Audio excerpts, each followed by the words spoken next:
Video Bloch कौम के यहाँ। बलोच का लफ्जी मानी है बुलंद ताज।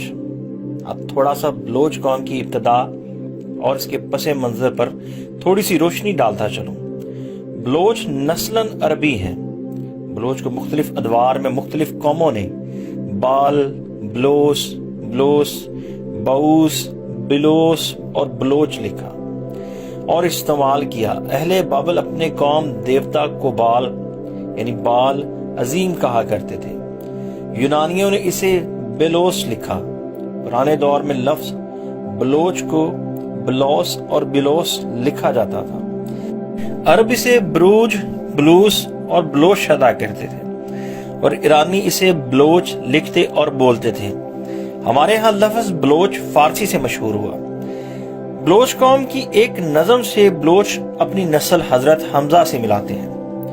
बलोचों की तारीख हकीकत में इनके पहले सरदार मीर जलाल खान से शुरू होती है। बलोच कौम के मुताबिक सरदार मीर जलाल खान का शजरा हजरत हमजा से मिलता है, जो नबी पाक सल्लल्लाहु अलैहि वसल्लम के चचा और सैयद शुहदा थे।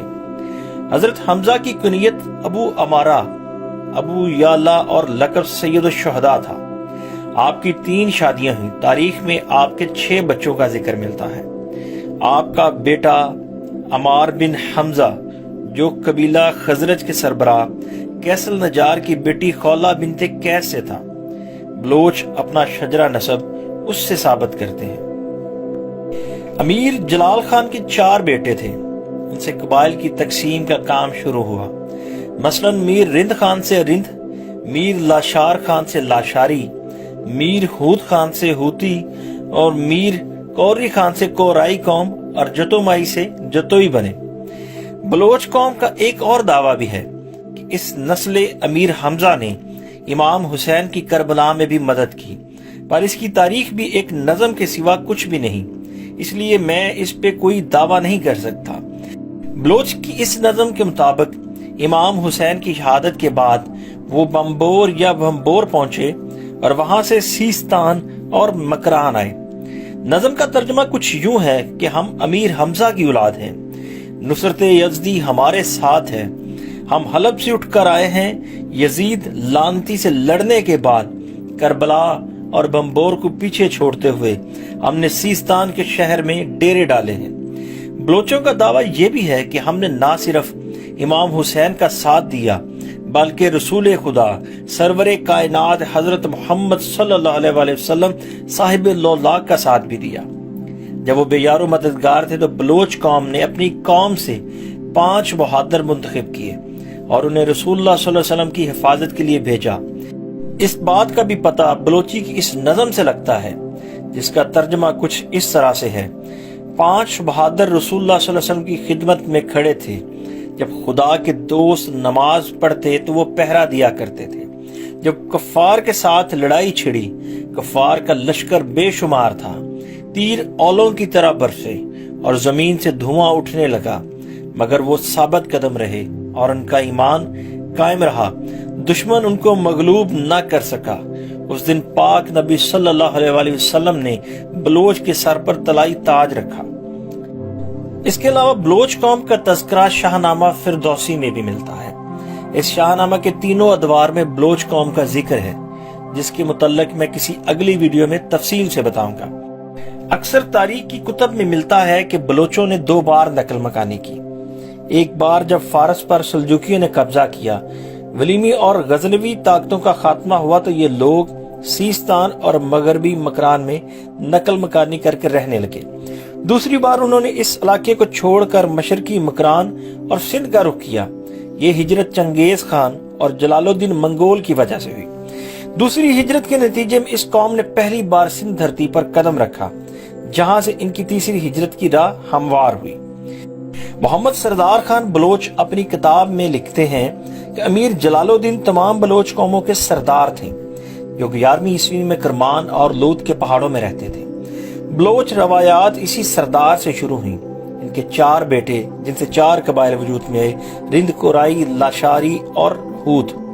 रिंद के एक बेटे अमीर शहेक से एक नामवार सपूत ने जन्म लिया, जिसको दुनिया मीर चाकर या चाकर आजम के नाम से जानती है। میر چاکر کے متعلق تفصیلی تذکرہ اس ویڈیو میں ممکن نہیں، لیکن میں تھوڑا سا مختصر میر چاکر کا تعارف کرواتا چلوں گا۔ میر چاکر کا دور بلوچ قوم کی تہذیب و تمدن، ثقافت اور عروج کا دور تھا۔ میر چاکر ایک بہت ہی بہادر انسان تھا۔ وہ نہ صرف اپنے بہادر دوستوں بلکہ اپنے بہادر دشمنوں کی بہت قدر اور تعریف کیا کرتے تھے۔ وہ کہتے تھے کہ بہادروں کا انتقام مجھے بہت پیارا ہے، جو میرے اونچے قلعوں پر حملہ کرنے کی ہمت رکھتے ہیں۔ میر شیخ کی انتقال کے بعد میر چاکر پوری بلوچ قوم کے سردار بنے۔ تاریخ میں ملتا ہے کہ میر چاکر اپنے قول کا بہت پکا انسان تھا۔ اس نے ایک عورت گوہر کو پناہ دی اور پھر اس کی حفاظت کے لیے سر کی بازی لگا دی اور اپنے ہی بھائیوں لاشاریوں سے 30 سال تک جنگ لڑی، جس نے چاکروں اور لاشاریوں کے بڑے بڑے سورماؤں کو مٹی کی آغوش میں سلا دیا، جس میں میر چاکر کے 2 بھائی بھی شامل تھے۔ بلوچ قوم میں جھوٹ کو گناہ مانا جاتا ہے، بقول امیر چاکر کے کہ سچ بولنا بلوچوں کا شیوا ہے اور جھوٹ ایمان کو کمزور کر دیتا ہے۔ بلوچی بلوچ قوم کی قومی زبان ہے اور یہ زبان پاکستان میں بلوچستان کے علاوہ جہاں جہاں بلوچ قوم آباد ہے بولی جاتی ہے۔ اس کے علاوہ سیستان، کردستان، خلیج فارس کی ریاستوں میں بھی بلوچی بولی جاتی ہے۔ بلوچی ادب کو 3 ادوار میں تقسیم کیا جاتا ہے۔ پہلا رند دور جو 1430 سے 1600 تک رہا، تیسرا قوانین کا دور جو 1600 سے 1800 تک رہا، اور تیسرا دور 1800 میں برطانیہ کی آمد سے شروع ہوا اور 1947 میں تمام ہوا۔